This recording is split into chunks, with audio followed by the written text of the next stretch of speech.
မိခင်ဖြစ်သူကသမီးဖြစ်သူ၏အိမ်သို့ဟင်းလာချက်ပေးသည့်အချိန်တိုင်းတွင်သမီးဖြစ်သူမှာစိုးရိမ်စိတ်ကဲစွာဖြင့်မိခင်ဖြစ်သူကိုအိမ်ပြင်သို့အမြန်နှင်ထုတ်တတ်ပြီးဒေါသတကြီးထွက်သွားတတ်သည်အမှန်တော့အန်နာသည်သူမ၏ခန္ဓာကိုယ်ပေါ်ရှိဒဏ်ရာဒဏ်ချက်များနှင့်ညှို့မဲဆွဲမှုများကိုမိခင်ဖြစ်သူမြင်တွေ့သွားမည်ကိုအလွန်ထိတ်လန့်နေခဲ့ခြင်းဖြစ်သည်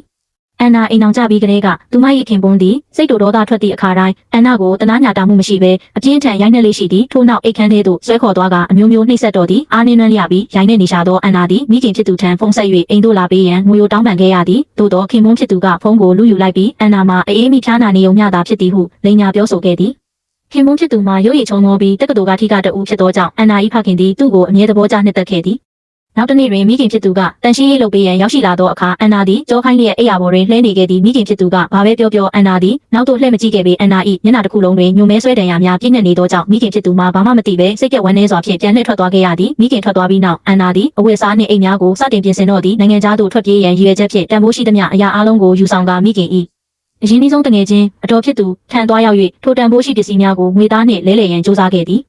အတော်ဖြစ်သူသည်အန်နာခန္ဓာကိုယ်ပေါ်မှဒဏ်ရာများကိုသတိပြုမိသွားခဲ့သည်သူမကိုဆေးရုံသို့ခေါ်ဆောင်သွားပြီးနောက်ဆရာဝန်ကထိုဒဏ်ရာများသည်တစ်ကြိမ်တည်းမဟုတ်ဘဲအကြိမ်ကြိမ်ခံထားရခြင်းဖြစ်ကြောင်းနှင့်အချို့အယိုးများပင်ကျိုးပဲ့နေကြောင်းပြောကြားခဲ့သည်ထိုနေ့ညနေတွင်မိခင်၏တငယ်ချင်းသည်မိခင်ဖြစ်သူထံသွားရောက်ခဲ့ပြီးထိုအခါမှပင်မိခင်ဖြစ်သူသည်သူမ၏သမီးလေးရရှိထားသောနှိပ်စက်ဒဏ်ရာဓာတ်ပုံများကိုပထမဆုံးအကြိမ်မြင်တွေ့လိုက်ရတော့သည်မိခင်ဖြစ်သူမှာရင်ကွဲမတက်ငိုကြွေးရင်းစိတ်လွတ်ကိုယ်လွတ်ဖြစ်သွားခဲ့ရသည်ထိုညတွင်မိခင်ဖြစ်သူကသူမ၏ခင်ပွန်းအားသမီးဖြစ်သူကိုကွာရှင်းပေးရမည်ဟုပြောခဲ့သည်သို့တော်ဖခင်ဖြစ်သူကမူသမီးဖြစ်သူသည်စီးစိမ်ချမ်းသာဆုံးလင်းစွာနေထိုင်နေရပါလျက်ကျေးဇူးမတိတတ်ပဲပြဿနာရှာနေသည်ဟုပင်သူမအားပြန်လဲဆဲဆိုချိန်မောင်းခဲ့သည်မိခင်ဖြစ်သူမှာဆက်လက်သည်မခံနိုင်တော့ပဲဖခင်ဖြစ်သူ၏မျက်နှာကိုပါရိုက်လိုက်ပြီးထိုဓာတ်ပုံများကိုရိုက်ချလိုက်တော့သည်ထိုအခါမှပင်ဖခင်ဖြစ်သူသည်သမီးဖြစ်သူမှာတစ်ချိန်လုံးအိမ်တွင်အကြမ်းဖက်မှုခံနေရကြောင်းသိရှိသွားပြီးနောက်တရားများဖြင့်ပြည့်နှက်သွားခဲ့သည်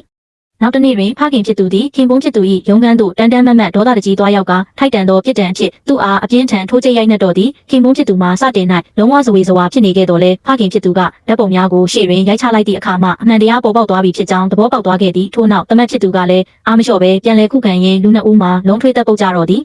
ထို့နောက်ခင်ပွန်းဖြစ်သူကဖခင်ဖြစ်သူအားမြေပြင်ပေါ်သို့အရှိန်လွန်အောင်တွန်းလှဲလိုက်သည်ထို့နောက်သူပြုလုပ်ခဲ့သမျှအရာအလုံးကိုဝန်ခံခဲ့ပြီးအန်နာသည်အထက်တန်းကျောင်းကလေးကမိမိဘဝကိုမိမိနာကျင်အောင်လုပ်တတ်သည့်အချင်းရှိကြောင်းထို့ကြောင့်ထိုတန်ရာများမှာအန်နာဘာသာကိုလှုပ်ယူထားခြင်းဖြစ်သည်ဟုပြောလိုက်ရုံမျှဖြင့်ပြီးသွားပြီဖြစ်ကြောင်းရဲရဲတင်းတင်းပြောဆိုခဲ့သည်ဖခင်ဖြစ်သူသည်မိမိကိုယ်တိုင်ရရှိသွားသောဒဏ်ရာများကိုဓာတ်ပုံရိုက်ယူလိုက်ပြီးထိုသက်သေများကိုတေချာစွာသိမ်းဆည်းလိုက်သည်ထို့နောက်တန်ချောင်းတစ်ချောင်းကိုလက်တွင်အားနှင့်စုပ်ကင်ကခင်ပွန်းဖြစ်သူ၏ကားကိုအရှိန်ကုန်အားဖြင့်ရိုက်ခွဲဖျက်ဆီးလိုက်တော်သည်အိမ်သို့အပြန်လန်းတွင်ဖခင်ဖြစ်သူသည်ဖုန်းကိုဖြင်းချင်းစွာထုတ်ယူလိုက်သည်ထိုဖုန်းထဲတွင်ခင်ပွန်းဖြစ်သူပြုလုပ်ခဲ့သောရုပ်မာမှုအလုံးကိုကိုယ်တိုင်ဝန်ခံထားသည့်အတန်ဖိုင်တစ်ခုရှိနေခဲ့လေသည်